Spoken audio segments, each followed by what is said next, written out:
My name is Ramses Underhill Smith and I'm the Managing Director of Alternative Care Services. And we are the only and the first and the only LGBT-focused domiciliary care provider in the country. This is my couple of my service users and one of my staff members. I want to open the slide, the show with that, presentation with that. So why did I think it was important to start Alternative Care Services? I had a film to play about transgender experience in care, but I thought, I'm not going to do that because we already know the experiences, the negative experiences that people have suffered. So I'm going to skip this slide, hopefully, and go on to what does diversity mean. I lived in America, and that's where I got the idea to start this company. And a friend of mine was HIV positive, and he was getting care, and he was experiencing a lot of prejudice and discrimination. And then my sister got ill, and I came here to the UK and decided that I was going to start the company here. So I've just got back from America, and I went in to have some surgery, and we talked about intersectionality earlier. And so I went to, just got back from New York, and I went to, in my gown, and I'm thinking, the nurses put me in with the women. I'm thinking, oh wow, England's really improved since I've been gone. It was like everybody, and so there were a couple of women, like, we were all sitting there waiting for surgery, doing, and then I heard my doctor looking for me. And then she came and she paused and she said, why is he in here? And the nurse looked at me, and she just blatantly I'm misgendering you, and what the hell are you going to do? So I turned to my doctor, and my doctor said, oh, don't worry about it. I was just about to go and have surgery. And this is what happened. This is the experience that I had.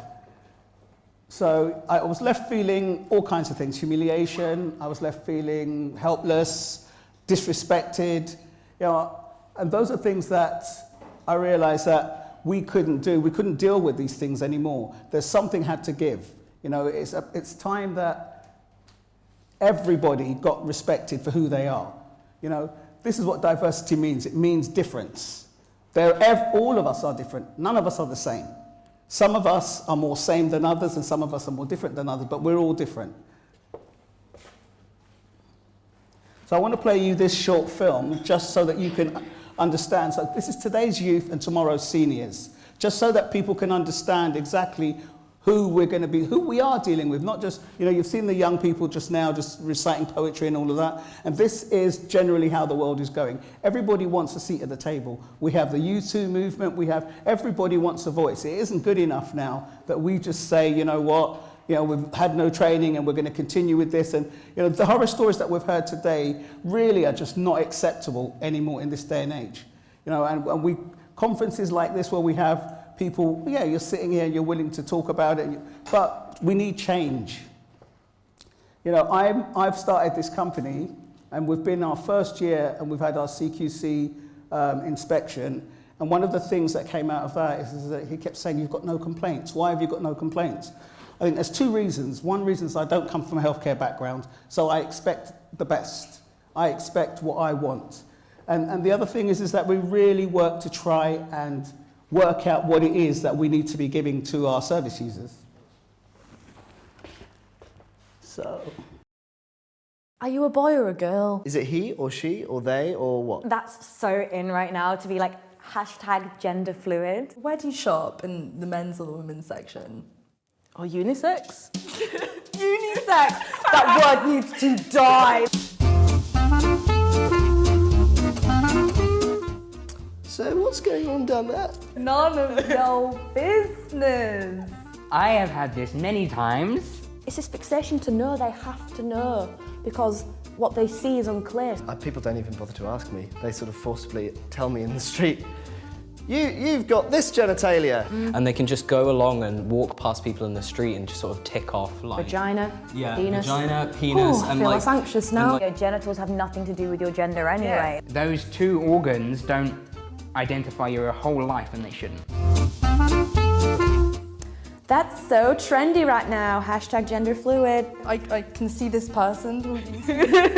I mean, look at this coat. I'm just hip and down with the kids, We may have struggled to find the identity to understand who and what we are, but This isn't a fad. Non-binary is like a term that people can use where I don't want to identify as male or female. Don't identify with having a gender because I found it really restrictive. I think the main issue just comes from the idea of people thinking that they can explain your gender back to you. So it's like, I'm non-binary, they're like, oh no, you're trans. It's complex. I don't know, some non-binary people identify as transgender, others don't. I don't think it's more trendy now. I think our existence is actually being recognised. Yeah, we're actually being spoken about. It's reaching people who are going to be confused, like I was, and they're going to be upset and not know what's going on, then they're going to see that word and hopefully it'll mean something to them. So like you see someone who, and you can relate to it and you're like, oh yeah, lol, that's me. Yeah.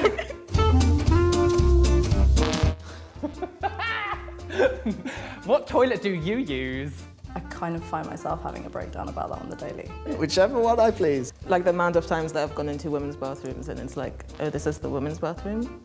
This woman in Mackie D's, McDonald's, like laughed at me and was like, ha ha ha, thought you were a man. And I was literally dragged out of the club by them and was asked, do I carry a card to identify whether I am trans or I should be using that toilet? I don't like to go in the male toilets at all because it's like I will be looked at, people think I'm a pervert. I will use male toilets unless I feel unsafe. I know that I definitely don't feel safe in a men's bathroom. At the end of the day, a toilet is somewhere where you go and have a shit. So what does it matter what gender you are? I saw this tweet once that was like, you know you all have gender-neutral bathrooms in your house.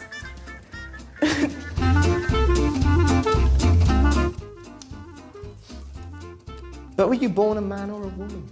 I mean, what is a man and what is a woman? I was born a person. You're assigned gender, you're assigned sex. I wasn't born with a penis, so... You can be a boy and you can like flowers. They want to term all your behaviours as either like a feminine or a masculine.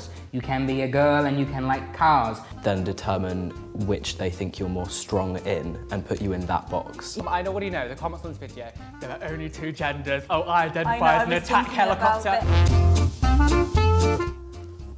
That's not natural. This isn't natural, let's be honest.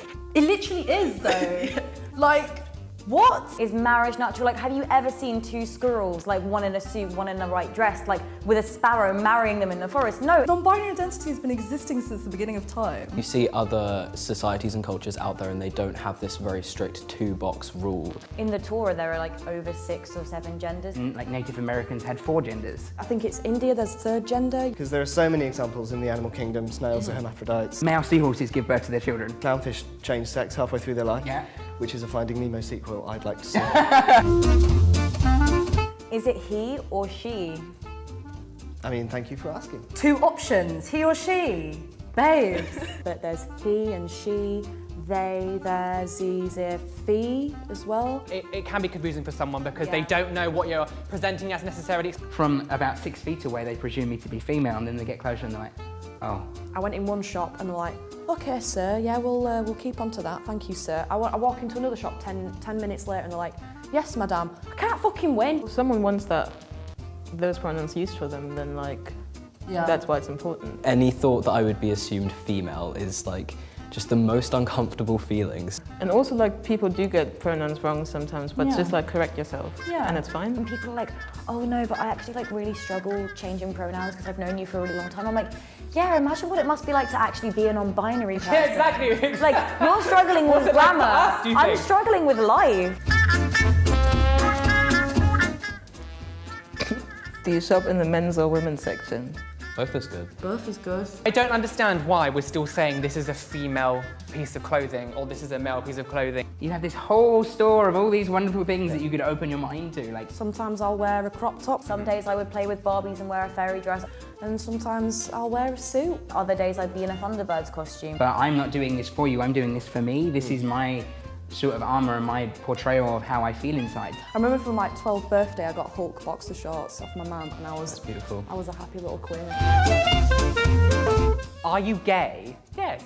Hell yeah! Absolutely. As soon as they see somebody who's slightly more feminine portraying, it's instantly, you're gay. Sexuality, gender, completely different things. It's not a thing where your identity and outward portraying image is connected to your sex or sexuality or anything like that. You define the labels don't define you. So you can bring your own definition to whatever label. on my forehead or something. Yeah, I'm gonna get it on a fucking t-shirt. But I don't get it! then learn. Like, That's okay. It's really okay to not understand. ain't hurting anyone. You know, despite the fact that everybody's experience is different, it's just so refreshing to meet somebody else whose pronouns are also they and their. Then like actually having a label is like really, really important. Yeah. It creates a lot of solidarity too. It's just a nice warm fuzzy feeling, isn't it? I love queer people. I love the queers.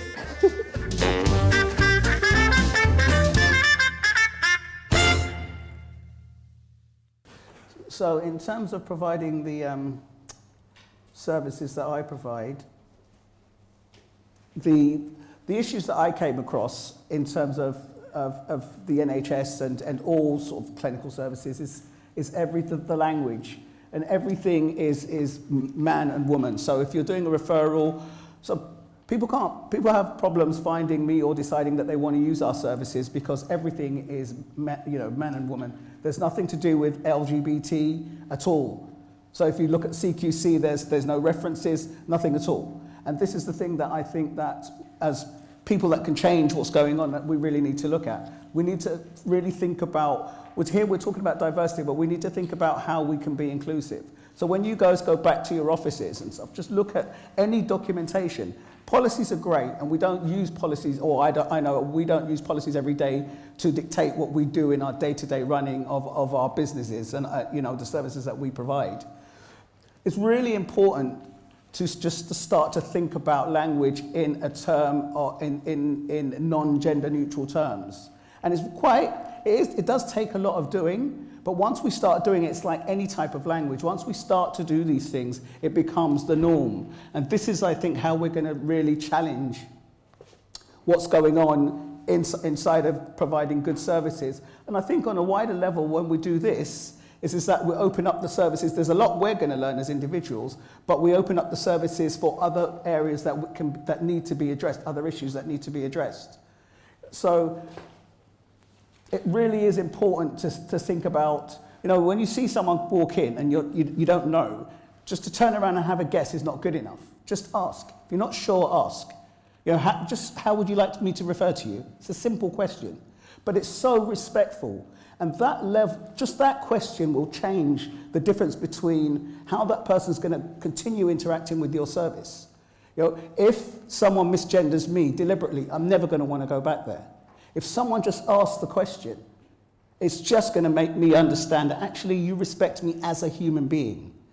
If you respect me as a human being, my mental health is going to improve. I'm going to be less of a burden on the NHS services. So what I've discovered for me in terms of providing my service is that I've started to recognize, we've been running for a year, and I've started to recognize the mental health issues in service users and what that means. And also in my staff, because we're LGBT focused, and our staff are from, we recruit as much as possible from the community as well. So it means that not just to stay alive, but to provide the service that I want to provide, I've had to really start to think outside the box. How do I support my staff? Because I get people come along and they come on the interview, and half the interview is about what they can do. The other half is about the fact that I've been cross-dressing for years and I'm so glad I could talk about it. And, and I just think, well, you're not really here to talk about your cross-dressing, but it's okay that people feel that they can feel open and honest enough to be able to say that this is who they are in a work environment.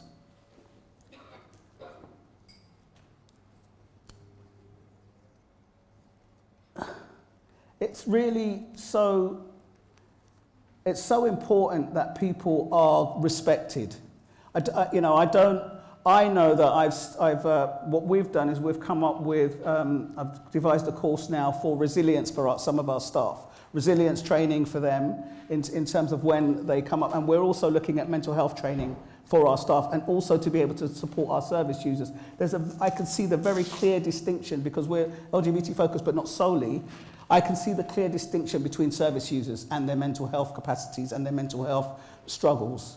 And so for me, I'm thinking, well, what do I do? So we've started devising courses so that the staff members can go out and then not only provide care, and it's really a difficult thing to do because we have a we have a very short amount of time. You're in there, you're in there for like 20 minutes or whatever, and you've got to deal with not just giving that person personal care or whatever they need, but also try and help them emotionally to be able to live their lives. That's what I believe, giving care is about. It's about trying to improve the lives generally. So we've started doing resilience training for the staff because the staff are impacted on the way things are, and just having to deal with it. I've had staff members just not, at a shift just have anxiety and not be able to turn up. But I have to be able to deal with that. So I'm putting much more efforts into overall training. I know that in terms of care, boroughs have preferred providers and all of that. I can't speak for how that runs.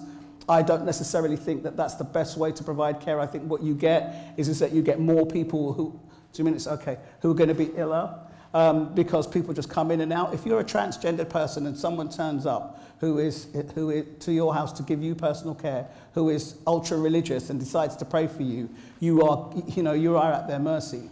I think it really is necessary now that training, and I've only got a few more minutes left, so I'm just going to move on. Training be the thing that we focus on. And I've got this slide here. So these are some of our staff members. So sex, gender identity, lesbian, gay, bisexual, transgender and non-binary. And this is a bit of homework. I was going to explain what it all means, but I'd like everybody to go home and look at the definitions of what all these things mean. Because if you just look at that definition, that is going to be the beginning of understanding what the differences are. We have to respect people for who they are, especially at end of life or when people are vulnerable. We're going to continue to do the work that we do. We're now opening supported housing for LGBT people in mental health, because I know that that's an issue where that's not looked at. And we're going to be looking at people holistically, because, for me as a businessman, I suffered immensely when I was transitioning. I'm estranged from not my family, my whole community I don't go into anymore, just because people know I transitioned, and the crap that I would get is just too much for me to bear. But I do want to make life better. And having said that, I live in England. I'm English, and it's a great place to live. I'm here talking. I think that's a massive advantage that I can stand up here as a black trans man and say that. I know that there are countries where I would be dead. And today I feel very, very proud that I can stand here. A couple of 6 months ago, when I was giving a talk, my voice was breaking, and I wanted to make myself small, because I'm just now able to stand up and say, you know what, this is who I am.